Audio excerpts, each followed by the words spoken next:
Hi guys, and welcome back to another video.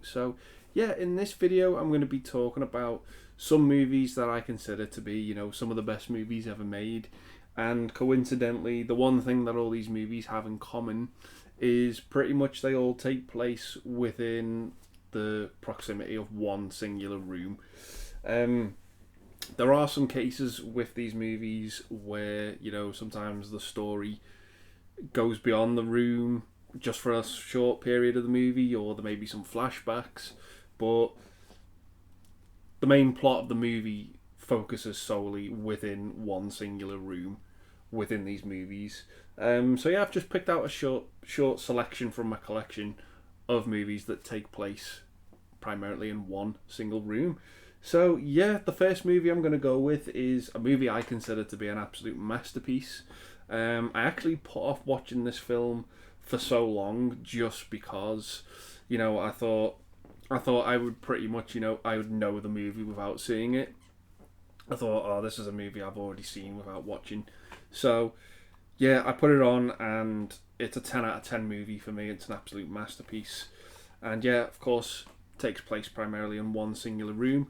So we've got Sidney Lumet's 12 Angry Men, starring Henry Fonda. This is just, like I said, it's a masterpiece for me. I just absolutely love it. The premise is so simple. We've got a room full of jurors who are dealing with this murder case, and they all pretty much decide, let's take a vote, just to go off the bat to see if we can get out of here sooner. Let's see how many people think he's guilty, and 11 of the jurors think the murderer is guilty, and Henry Fonda's character is the only juror who says innocent, because he just believes that he can't sentence someone to death without talking about it first. And that's how the movie just escalates. You really discover these people's ideologies. Lee J. Cobb is just superb in this film. I just absolutely love his acting in this movie. Him and Henry Fonda are just, two, an immovable object and an unstoppable force when they just collide. Their acting is just so good in this film. And yeah, I just think it's great. And the setting of this jury room is superb. The dialogue is absolutely fantastic. You'll hear me say that a lot about these movies. But yeah, this one is just a masterpiece, and I absolutely love it. So yeah, that's my first movie I've picked, 12 Angry Men. So coming up next, we've got a movie that was, for the longest time, this was actually my favourite movie when I was in my early 20s. I just absolutely adored this film. So yeah, we've got John Hughes's The Breakfast Club. So yeah, this is just about five sort of stereotypical students who are forced to spend a Saturday detention together for 8 hours, and you find out that these characters have more in common than they would ever let on. Really, the sort of the stereotypical barriers start to collapse with their characters, and you just find that you relate to them as well. You would think you would relate to one, but then as the movie goes on, you find yourself relating to another character maybe a bit more. And yeah, you just find out that they all have, a lot more in common than they would let on with each other, than they ever would in the average day-to-day life of school. And that's what's great about this movie, again, is its dialogue. John Hughes really did tap into something with his 80s movies, particularly this one, Ferris Bueller, and of course Planes, Trains and Automobiles. They for me are like his three home runs. And The Breakfast Club is just, it's absolutely fantastic. It's another 10 out of 10 movie for me. I just absolutely love it. But yeah, I just think the setting as well of this whole the school library. Obviously there's parts of the movie that you do venture out into the other sort of rooms and corridors of the school, but primarily it just takes place within the school library. But yeah, it's a fantastic film, and I absolutely love it. So yeah, that is The Breakfast Club. So coming up next, we've got a couple of Alfred Hitchcock movies. The first one I've picked is Rear Window, with Jimmy Stewart. This is a great movie that I didn't actually like the first time I saw it. I couldn't really get into it. I think the fact that it was set in one room kind of bored me when I was younger, but my word, over the years and given this movie a couple of rewatches, it's one of the best suspenseful movies you'll ever see in your life. And again, it's testament to how, it is set in one room. This Jimmy Stewart who just sort of becomes this sort of this nosy neighbour, really, who's just looking at everyone else that he can see in the other side of this apartment, and just sort of picking out what he can see, and ends up sort of delving into something a lot deeper, which I won't spoil in case anyone hasn't seen. But yeah, it's just a fantastic film. And of course, they don't call Hitchcock the master of suspense for no reason, and this film really, really displays why. So yeah, that is Rear Window. And coming up next, we've got probably his most famous film, which takes place in one room. We've got Rope, and yeah, this again is another fantastic movie, which I just really, really enjoyed. Jimmy Stewart stars again in this film, and yeah, it's pretty much this murder takes place at the beginning of the movie, and the two murderers sort of end up like hiding the body at this dinner party, and that is the movie. And things start to unravel between the two murderers. One of them sort of is very sort of sinister, and the other one sort of begins to sort of crack and sort of show those flaws that he has. And Jimmy Stewart sort of sort of ends up sort of starting to unravel what went on prior to the evening. And again, it's just another absolutely fantastic film, and again, a great movie taking place in one location in this small little this apartment block. And the scenery is just absolutely fantastic. The backdrops in this movie are just stunning. Even though they're not real, they just look absolutely great and fit in so well with the movie. And yeah, I love this film. It's absolutely superb.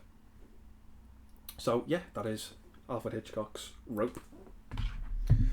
Coming up next, we've got a movie by Richard Linklater, which doesn't really get talked about a whole lot. This movie takes place sort of solely in like a motel room, and it's got an absolutely superb cast. We've got Ethan Hawke and Uma Thurman in Tape. Yeah, a much smaller movie for Richard Linklater. I love his movie. I love movies like Slacker and Boyhood and the Before trilogy. Ethan Hawke sort of tends to be his go-to actor that he uses the most, and Tape is no exception as well. Again, another movie driven by Linklater's dialogue, which is just absolutely superb.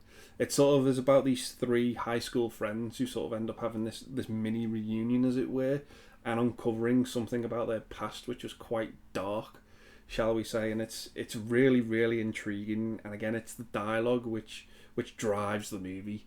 And of course, you have this absolutely really, really claustrophobic setting of this little motel room.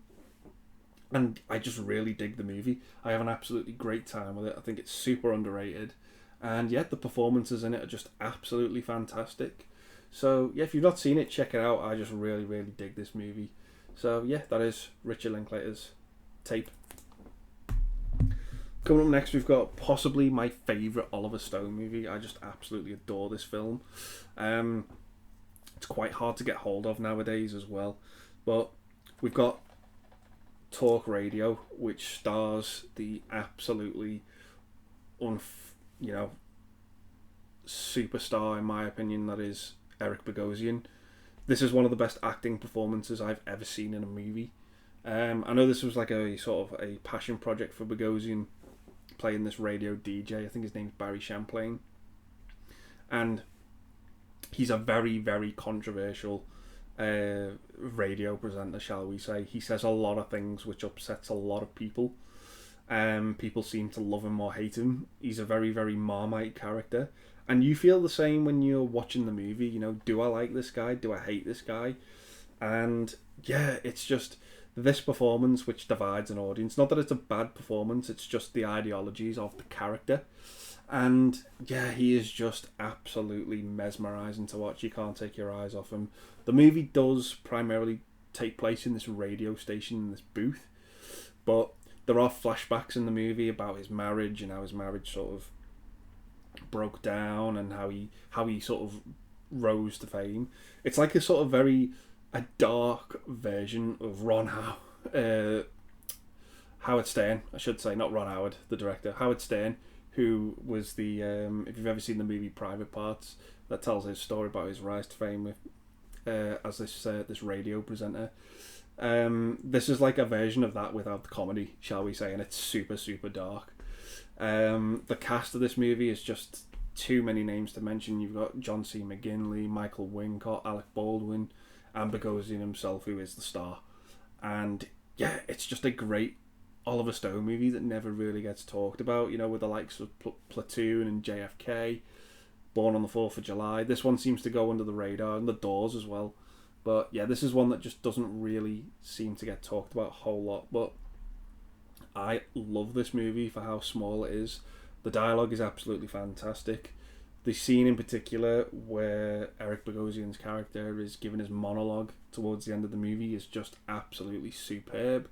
I adore everything about this movie. It's an absolutely cracking film, and it deserves to be seen at least once by everyone. And if you've not seen it in a while, check it out again, because it's superb. So yeah, that is Talk Radio. Next up, we've got an early 80s movie, which again, I was mesmerised and enthralled in this movie. And again, the premise may put some people off. But coming up next, I've chosen My Dinner with Andre. A very, very small premise to this movie, but so effective, shall we say. The movie pretty much stars Andre Gregory and Wallace Shawn. And the movie is pretty much this dinner conversation. That is it. That's the movie in a nutshell. The dialogue and the conversation, you feel as if you actually are at this dinner conversation, and you feel as if you want to chime in with the conversation and what some of the things are being said. And it's just absolutely, again, enthralling and mesmerising to get invested in this film. I just absolutely adore it. The ending is just absolutely superb for me, because there's a scene where Wally Shaw's driving down New York in this, I believe it's his taxi cab, I think, and he's just looking out the window and he just says, I'm driving past all these places and each sort of place and shop holds a memory for me. And I was just like, I completely get that and I completely understand. And it's just a superb movie, and I just really, really dig it. And if you've not seen it, check it out, because it is absolutely fantastic. I know the premise could be a bit boring with this one, because it is literally a dinner conversation being filmed into a movie. And for me, I just adored it. I loved it. I was just so engaged in this movie. Everything is sort of like in real time as well. Like even when the waiter takes their orders and brings their food, it's all played to that real time. And I just think it's a fantastic film. So yeah, that is My Dinner with Andre. So coming up next, we've got kind of like a depressing movie, but I still really enjoyed it for what it was. We've got Night Mother with Sissy Spacek and Anne Bancroft. This was again a fantastic film in a small room, shall we say, that had a fantastic premise, and I just really, really enjoyed this film. It sort of follows Sissy Spacek and Anne Bancroft, who play mother and daughter, and Sissy Spacek says to her mother, who she's cared for, she said, you know, by the end of the night I will have committed suicide. And the whole movie is just about this conversation between mother and daughter, and the mother is trying to convince the daughter, you know, there's a lot to live for, there's a lot, you know, to be happy about, and the daughter just is completely void of all of anything. And I just really, really enjoy it and have a fantastic time despite its dark subject matter. And I must say, it's not for everyone, this movie, but for me, I just really, really enjoyed the execution and I had a great time with it. So yeah, that is Night Mother. And the last movie I've chosen is possibly the most profound movie on this list. I just really, really enjoyed this film for its premise alone. The premise really, really sold me, and I just got hold of it so well. And again, dialogue driven, absolutely brilliant. So my last choice is The Man from Earth. The premise to this movie is just absolutely brilliant. I love it so much. It's about a group of professors who are saying goodbye to one of their colleagues, and the colleague pretty much is going on to, you know, a new opportunity, and they spend the weekend at this cabin, and the colleague that's leaving basically comes out with and tells his colleagues, you know, these are all professors, by the way, as well. These are all people of science. He tells them that he is pretty much Jesus Christ, and how he, you know, he never stays in the same place for more than 10 years to raise suspicion that he's been around for thousands of years. And these people of science come up with these legit questions which you would raise yourself, you know, having been told this.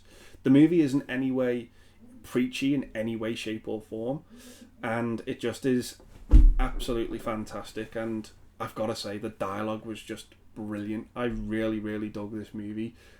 People sort of get scared in this movie as well because they can't really comprehend what they're being told. The acting in it is just absolutely brilliant. The most famous actor, I think, in this movie is probably Tony Todd. I mean, outside of Candyman, this is you know, the next big thing for me that I know him from. And yeah, I just absolutely loved this film. I thought it was absolutely superb from start to finish. Really, really captivating movie, and it's just completely worth checking out if you've not seen it. Again, dialogue heavy, but it is superb, and I absolutely love it. So yeah, that is The Man from Earth. So yeah, those are my picks, guys, of movies that I really, really enjoy, that are, you know, taking place primarily in one location or one room. You know, they do have, you know, there are exceptions where parts of the story go outside for a little bit and maybe some flashbacks, but yeah, I think all of these are superb candidates for this topic of discussion. So yeah, I'm going to leave the video there, guys, and say thanks very much for watching.